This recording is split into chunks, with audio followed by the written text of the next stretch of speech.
Black women are unbelievable, with the ability to get bent out of shape, compressed in society, and stretched to the limit, yet bounce back stronger. A Black woman's blood's got some spring in it. She is fine, but she is human, so she is not like this all the time. Medical professionals are ignoring the stated pain of Black mothers, and the results are tragic. Our pain is very real, even though we have Black girl magic. There's a 300-year legacy of Black women's health being unrecognized. They didn't want to give up on having family. We wanted to make sure that they knew that we took their fertility care very seriously. I was a near miss, right, in the Black maternal health crisis. Hello, I'm Tishani Whitlow. Today we explore health, hope, and happiness the Black woman experience. Did you know there are more than 21 million Black women living in the U.S.? That number released in the last census. Despite all of our contributions, we still face a long road for equality in health care. We start this half hour with issues of the womb and one family's harrowing story of pain and triumph. The road to motherhood isn't always easy. It was 5 fibroid surgeries, 5 IVF cycles, 100+ days in the hospital, a miscarriage. It's been a painful journey for Gessie Thompson and her husband, Mark. Their struggles with infertility lasting more than a decade. I actually had tumors called uterine fibroids that were causing the infertility. Fibroids are benign tumors of the uterus that often come back after they are removed. It's a condition so common, the American Journal of Obstetrics and Gynecology writes, fibroids should be considered a public health issue. If you do an ultrasound on all Black women, 80% of them are going to have fibroids. Oftentimes they get put into this rabbit hole of going to treat the fibroids, but not actually diagnosing them with the other disorders that are really causing their symptoms. Those other disorders include polycystic ovary syndrome, or PCOS, a hormonal disorder, and endometriosis, where cells grow outside the uterus.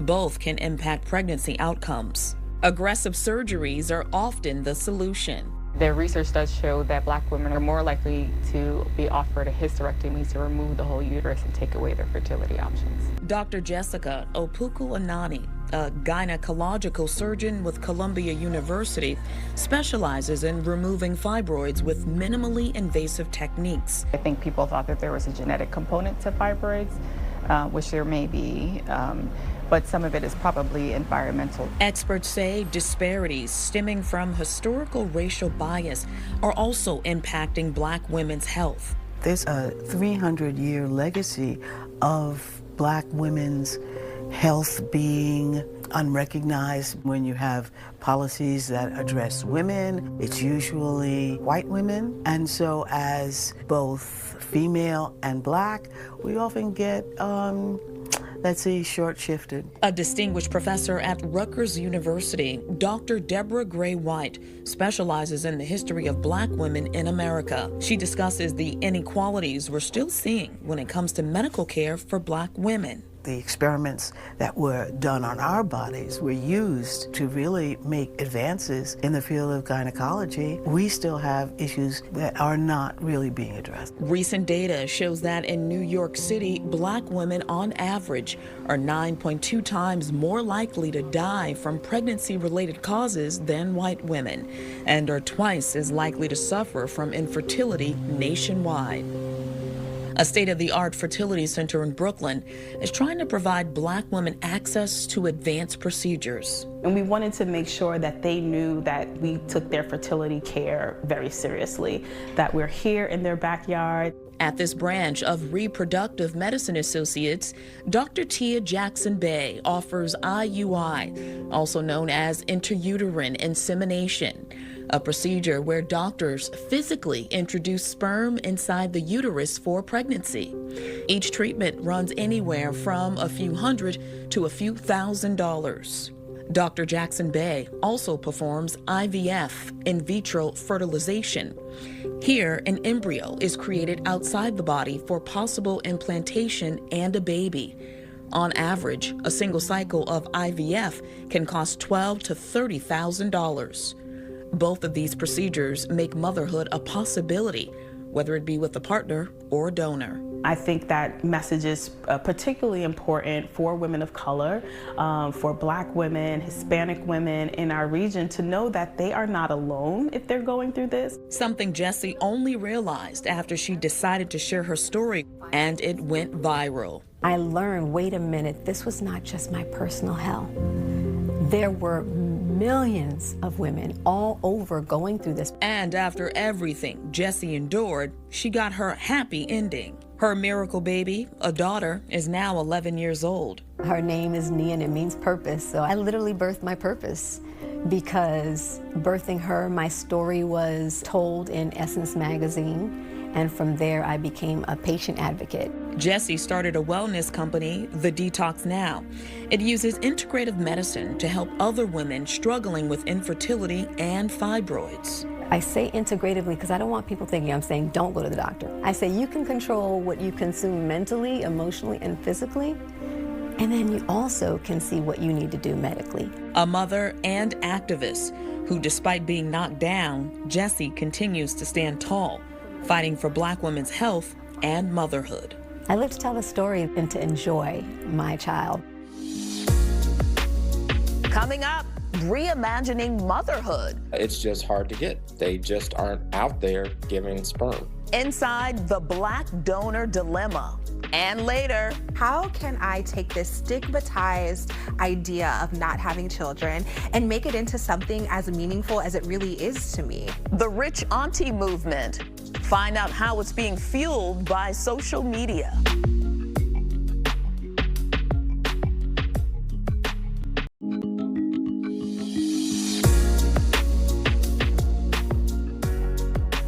Welcome back. As we continue to explore health, hope, and happiness, imagine you're ready to start a family, but unable to find a match that looks like you. It's a serious issue for women looking for Black sperm.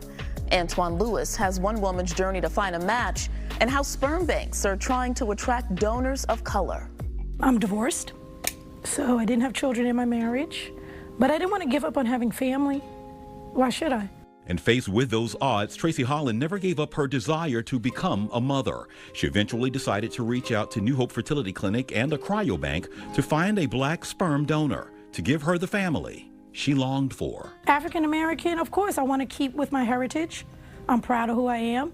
And not even that, I want to keep within the scope of what my family looks like, you know? But Tracy was in for an awakening. The availability of Black sperm was slim to nil. I had 4 options.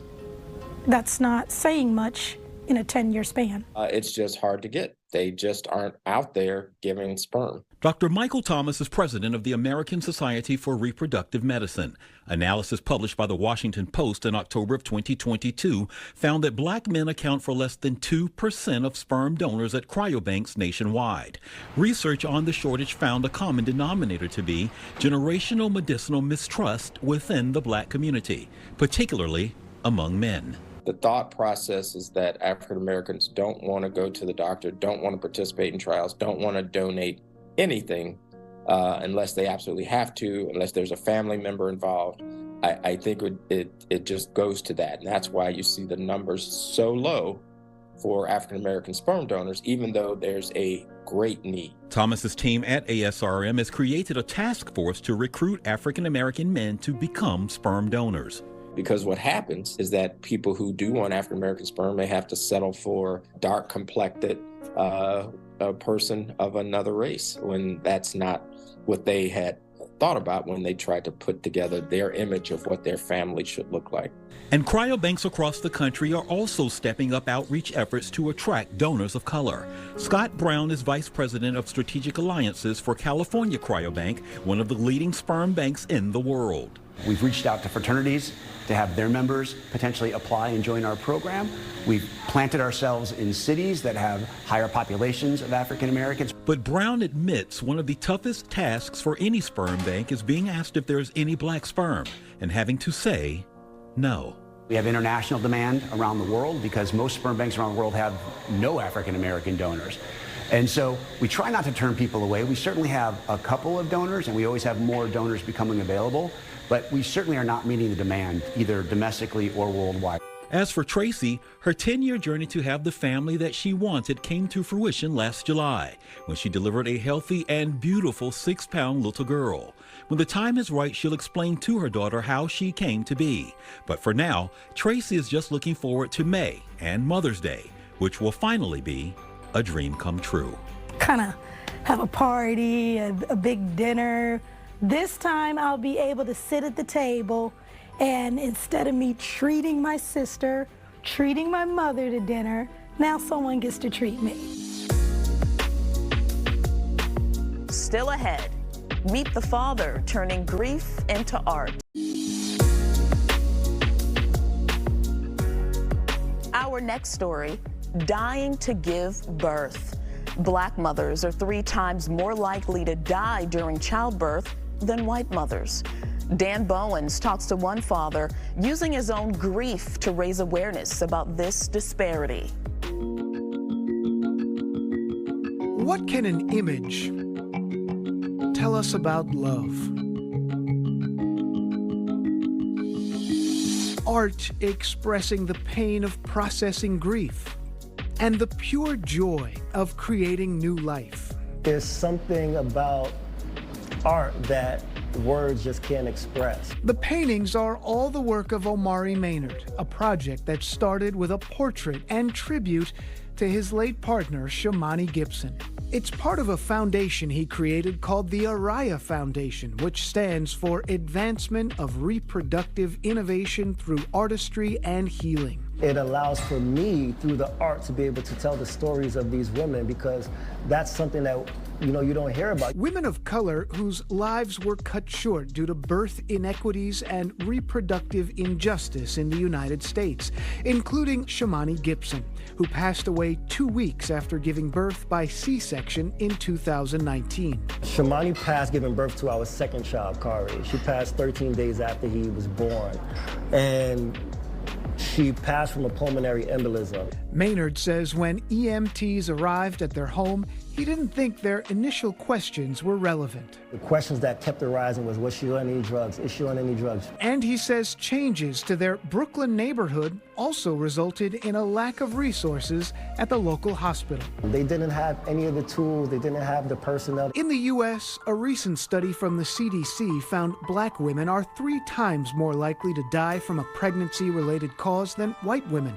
The report stating clearly, factors range from disparities in the quality of health care to underlying conditions, racism, and implicit bias. This is a child that's not going to have a mother. This is a father that's going to raise a child by himself. This is a family that is trying to celebrate the birth of a child at the same time, burying their mother. Errol Pierre is Senior Vice President at Health First. Health First was started in 1993, really focused on making sure underrepresented, low-income patients get access to high-quality care without any barriers. The New York-based nonprofit insurance company working on getting correct stats for the maternal death rates in the city, trying to help improve the problem. Access is the biggest issue, so that they can get in to see a doctor, and a doctor that speaks your language and understands you culturally and is really going to take care of you. These issues affecting women of all income levels, even superstar tennis legend Serena Williams,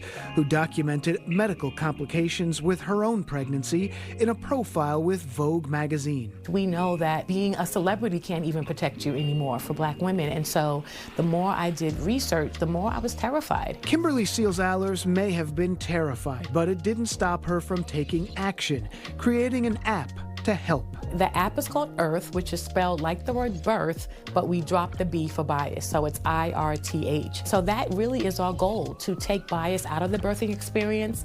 And so on the front end, the app allows you to leave and see reviews from black and brown women and birthing people on OBGYNs, birthing hospitals, and pediatricians. The Earth app now has reviews from people across the country. Omari, whose work is displayed at the Brooklyn Tea Cafe on Nostrand Ave in Brooklyn, also created a men's network for others dealing with trauma. Who are just dealing with real issues of life and really needing space to just have conversations about how to navigate it. And just as his portraits tell stories of love, loss, beauty, and happiness, the images are not statistics lost to tragedy, but mothers whose light and love lives on. Next, some rich auntie vibes. I woke up and bought a ticket to Ghana and left 3 hours later. Like, that would be impossible if I have kids.